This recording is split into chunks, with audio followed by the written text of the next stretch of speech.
No extremo sudeste de Cuba, onde a ilha se estreita em direção ao Mar do Caribe, um porto natural profundo penetra cerca de 12 milhas no litoral. E, surpreendentemente, os Estados Unidos ocupam essas 45 milhas quadradas de terra e água ao redor do porto desde 1903.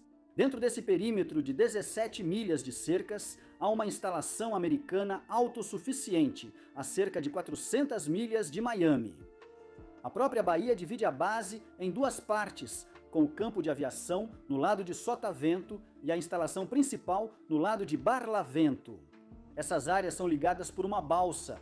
No lado de Barlavento há 9 praias, um McDonald's, pista de boliche e uma escola americana. Confortos de casa possibilitados por uma enorme usina de dessalinização que produz 3,4 milhões de galões de água potável por dia. Uma necessidade, já que a base não pode captar nenhuma água do país ao seu redor. E é aqui que as coisas ficam controversas. Em algum lugar dentro dessa instalação, atrás de camadas de cercas e pontos de controle estranhos, fica um centro de detenção, composto por uma rede de blocos habitacionais distintos construídos em etapas a partir de 2002. No seu auge, o campo abrigou aproximadamente 660 detentos, mas em janeiro de 2025 restam 15. Como os Estados Unidos acabaram ficando com uma base militar e uma prisão em Cuba? O que havia lá antes de tudo isso? E por que tudo parece tão totalmente proibido? Acompanhe enquanto exploramos a história da Baía de Guantánamo. Eu sou Ryan Sokesh e você assiste TIS History. Para entender como um pequeno pedaço dos Estados Unidos acabou em solo cubano, primeiro precisamos voltar a 1868. Para contextualizar, Cuba já era uma colônia espanhola desde 1511, por mais tempo do que a maioria do mundo moderno existia como Estados-nação até então. Mas, em meados do século XIX, a frustração com Madrid já vinha se acumulando há décadas. Questões como altos impostos, exclusão política e um governo cada vez mais autoritário, enquanto o poder espanhol em outras áreas das Américas desmoronava. Assim, nesse contexto, em 10 de outubro de 1868, um cubano rico proclamou a Declaração de Independência, tendo como consequência a Guerra dos 10 Anos. A Espanha reprimiu a revolta, mas o movimento de independência só cresceu a ponto de uma segunda revolta começar em 1895. Desta vez, organizada em parte por um poeta revolucionário que passou anos construindo o Partido Revolucionário Cubano a partir do exílio na cidade de Nova York. Ele foi morto em batalha poucas semanas após seu retorno a Cuba. Então a guerra continuou sem ele, e vale ressaltar que a resposta da Espanha a essa nova rebelião foi severa. Em 1896, generais espanhóis emitiram uma série de decretos forçando toda a população rural a se mudar para zonas fortificadas atrás das linhas defensivas espanholas. O que se seguiu talvez possa ser melhor descrito como pura selvageria. Casas foram destruídas, plantações foram queimadas e assim por diante. Em 1898, cerca de 1/3 da população cubana havia sido forçada ao entrar nesses campos, onde estima-se que 400 mil pessoas acabariam sucumbindo às condições. Jornais americanos, especialmente os de William Randolph Hearst, relataram as atrocidades com riqueza de detalhes. E assim, a pressão pública da comunidade internacional para intervir cresceu rapidamente. Então, em 15 de fevereiro de 1898, o coraçado americano Maine explodiu no porto de Havana, sob circunstâncias que nunca foram conclusivamente esclarecidas. Com isso, os Estados Unidos declararam guerra à Espanha. Em 10 de junho, o tenente-coronel Robert Huntington desembarcou o 1º Batalhão de Fuzileiros Navais na Baía de Guantánamo, tornando-os os primeiros soldados americanos a estabelecer uma posição em solo cubano. A baía fora escolhida de propósito. Ela ficava a 40 milhas de Santiago, onde a principal frota espanhola estava ancorada, e seu porto profundo a tornava ideal como uma base avançada para a mira marinha. De qualquer forma, a Guerra Hispano-Americana terminou em agosto, com a Espanha cedendo Cuba através do Tratado de Paris. O que veio a seguir é aí que a história se complica. Veja Cuba não recebeu simplesmente sua independência. Na verdade, os Estados Unidos administraram a ilha diretamente até pouco depois da virada do século. Antes de retirar suas tropas, o Congresso anexou uma emenda ao projeto de lei de dotações do Exército de 1901. Essa emenda restringiu os direitos de Cuba para firmar tratados, limitou sua dívida externa e deu aos Estados Unidos o direito de intervir nos assuntos cubanos para manter a ordem. Crucialmente, também exigia que Cuba arrendasse terras para a Marinha dos Estados Unidos para manter uma presença permanente. Os delegados cubanos, com certa razão, viam essa emenda como um ultimato, com um relato descrevendo que Cuba, abre aspas, acorrentou-se voluntariamente. Que se danem as consequências, eles incorporaram essa emenda à sua Constituição mesmo assim. Esses termos previam que o arrendamento valeria enquanto os Estados Unidos quisessem usar a terra e só acabaria por acordo mútuo. E assim foi. Em 23 de fevereiro de 1903, o arrendamento da Baía de Guantánamo foi assinado pelo presidente Roosevelt por um aluguel anual de $2.000 em moedas de ouro, e a construção da estação naval começou naquele mesmo ano. Fotografias antigas mostram a base como pouco mais do que um acampamento, com fileiras de tendas de lona, um pier de carvão e alguns prédios administrativos de madeira. O Congresso demorou a financiar o desenvolvimento inicialmente, mas isso mudou na Segunda Guerra Mundial, com grande expansão da base. A partir desse momento, ela se tornou um centro logístico e de treinamento fundamental para operações no Atlântico e no Caribe, apoiando patrulhas de guerra antissubmarina e missões de escolta de comboios. Mas, nos anos pós-guerra, a base virou uma verdadeira cidade americana. Conjuntos habitacionais proliferaram no lado de Barlavento. Um hospital naval operava junto ao atendimento odontológico, e o enclave possuía até cemitério próprio. O acampamento continuou evoluindo e mudou bastante quando os soldados e suas famílias chegaram. Escolas foram construídas com infraestrutura recreativa básica para tornar a vida naquele posto isolado mais tolerável. Eles instalaram piscinas, instalações esportivas e um cinema ao ar livre que dizem ser visível em fotografias aéreas desde pelo menos 1995. Quanto ao McDonald's, oficialmente o único em Cuba, ele foi inaugurado na base em 1986. Uma pista de boliche veio em seguida, e depois um KFC combinado com A e W foi inaugurado em 2004. Mais tarde, a esposa de um militar disse a um repórter da National Geographic, em 1961, que a vida em Gitmo era melhor descrita como, aspas, claustrofobia confortável. A base tinha tudo o que as famílias precisavam, disse ela, mas em 15 minutos dava para atravessá-la de carro. A parte claustrofóbica tinha uma causa precisa. Veja, antes da Revolução Cubana, o pessoal americano podia passar pelo Portão Nordeste e aproveitar seu tempo livre no restante de Cuba. No entanto, tudo isso mudou em 1958, quando forças rebeldes sequestraram 29 marinheiros e fuzileiros navais dos Estados Unidos que voltavam de uma licença de um dia em Cuba. Eles foram mantidos nas colinas por 22 dias antes de serem libertados. 6 meses depois, em 1º de janeiro de 1959, a Revolução de Fidel Castro teve sucesso. A partir desse momento, o território cubano foi declarado proibido para todos os militares e civis dos Estados Unidos. Como você pode imaginar, os militares dos Estados Unidos reagiram como era de se esperar. Eles transformaram o perímetro da base em uma das fronteiras mais fortificadas do hemisfério ocidental. Depois, os dois governos colocaram cerca de 55 mil minas terrestres na zona de amortecimento, tornando-a o maior campo minado do hemisfério ocidental na época.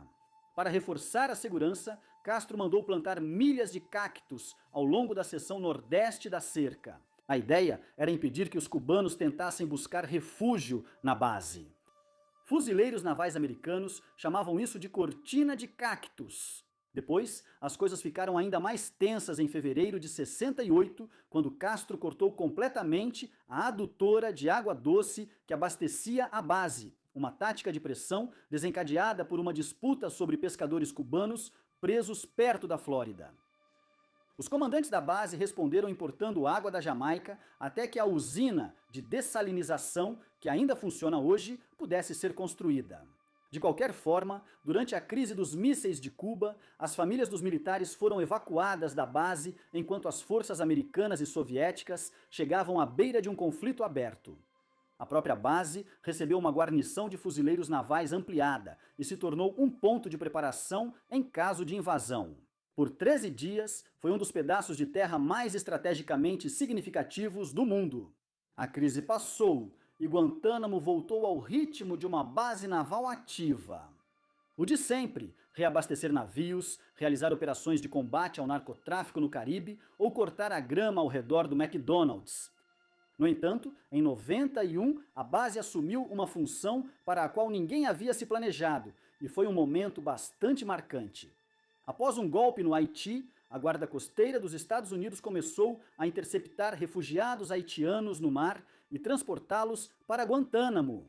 Em outubro de 1994, com ondas simultâneas de imigrantes cubanos chegando, a cidade de Tendas na base abrigava mais de 46 mil pessoas.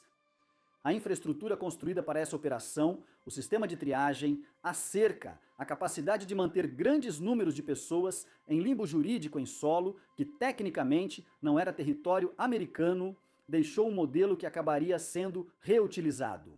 E acredito que todos vocês sabem para onde estou indo com isso. Na manhã de 11 de setembro de 2001, 19 sequestradores coordenaram ataques pelo leste dos Estados Unidos. Como resultado, forças dos Estados Unidos e da coalizão estavam operando no Afeganistão em poucas semanas. Os prisioneiros se acumularam rapidamente e, sem simplificar demais, decidir onde mantê-los e sob qual estrutura legal tornou-se crucial. Principalmente porque o governo planejava usar os chamados métodos aprimorados de interrogatório. O governo descobriu que a resposta para suas perguntas estava baseada em um argumento legal que estava à vista de todos desde 1903. Como a base fica em solo cubano e funciona por arrendamento, não sob plena soberania dos Estados Unidos, o governo alegou que os detentos lá não teriam direito automático aos tribunais federais americanos. Então, em 13 de novembro de 2001, o então presidente George W. Bush assinou uma ordem militar autorizando a detenção de não-cidadãos designados como combatentes inimigos na Baía de Guantánamo. A lógica geográfica era o ponto central do ponto de vista jurídico, mas a logística era difícil. Como você pode imaginar, transportar prisioneiros do Afeganistão para o Caribe sob escolta não era algo simples. Pelo que encontrei sobre o assunto, funcionava da seguinte forma: os detentos embarcavam em uma aeronave de transporte militar C-17, no Aeroporto Internacional de Kandahar, em um voo de aproximadamente 13 mil quilômetros. Fontes da época descrevem uma escala em um local não revelado na Europa, onde os detentos eram transferidos para um C-141 para o trecho final da viagem até Cuba, uma jornada total de aproximadamente 27 horas. Os detentos chegaram algemados, encapuzados e vestindo macacões laranja fluorescente. Eles desceram do avião um por um e foram transferidos para o outro lado da Bahia, onde o Camp X-Ray os aguardava. O campo X-Ray havia sido originalmente construído durante a crise migratória de 1994 e agora encontrava um novo propósito. Então, a mesma infraestrutura de tendas e cercas da operação com refugiados haitianos e cubanos foi basicamente reciclada. Nos primeiros meses de 2002, serviu como uma instalação de detenção a céu aberto, com gaiolas de arame, pisos de concreto, sem água encanada e banheiros portáteis. Os guardas viviam em tendas próximas, em condições que os militares descreveram, abre aspas, como não muito diferentes das dos detentos. E continuou assim até a construção da instalação permanente. O Campo Delta começou a ser construído em 27 de fevereiro de 2002 e acabou se tornando a principal área de detenção. As celas individuais do Campo Delta mediam 2,40 metros de comprimento por 1,80 metro de largura, cada uma equipada com uma cama, um vaso sanitário e uma pia, marcando a primeira vez que os detentos tiveram acesso à água encanada, desde que chegaram. Quando a população de detentos atingiu o pico em 2004, com aproximadamente 660 pessoas, 7 subcampos distintos já haviam sido construídos dentro do Campo Delta, cada um operando sob diferentes níveis de segurança. Então, assim que tudo estava funcionando, a controvérsia começou. Em 2004, a Suprema Corte dos Estados Unidos decidiu que os detentos tinham o direito legal de contestar sua detenção em um tribunal federal, contradizendo diretamente o principal argumento do governo sobre o isolamento legal de Guantánamo. Em 2006, o caso Hampden contra Rumsfeld foi além, com a corte decidindo que a estrutura das comissões militares do governo violava tanto a lei dos Estados Unidos quanto as convenções de Genebra. Então, o Congresso respondeu aprovando a Lei das Comissões Militares de 2006, que tentou retirar dos tribunais federais a jurisdição sobre as petições dos prisioneiros. A Suprema Corte também derrubou isso, decidindo que o direito constitucional ao habeas corpus se estendia a Guantánamo. Foram 3 decisões históricas da Suprema Corte em apenas 4 anos, enfrentando a arquitetura legal que o governo havia construído em torno da base. Enquanto isso, a pressão internacional acompanhava as batalhas jurídicas internas. E assim, uma base que existiu silenciosamente por quase um século se tornou em poucos anos uma das instalações militares mais restritas do mundo. Quando Barack Obama assumiu o cargo em 2009, um de seus primeiros atos foi assinar uma ordem executiva determinando o fechamento da centro de detenção em 1 ano, embora isso não fosse ser fácil. Mais de 240 prisioneiros ainda estavam lá, mas o Congresso impediu a transferência para os Estados Unidos. Por isso, a instalação não pôde ser fechada. No final das contas, porém, Barack Obama encontrou maneiras de transferir aproximadamente 197 detentos durante seus 2 mandatos. Assim, a população diminuiu significativamente, caso a caso, à medida que detentos eram transferidos para outros países, repatriados ou liberados por comissão de revisão periódica. E em janeiro de 2025, restam apenas 15. Então essa é a história da Baía de Guantánamo, um lugar deliberadamente restrito. Gostaria de agradecer ao membro do canal que pediu este episódio usando o nosso formulário na descrição. E também estender um agradecimento ainda maior aos nossos membros do canal, os apoiadores do History Council, que tornam episódios como este possíveis. No mais, como sempre, eu sou Ryan Socash, encerrando por aqui.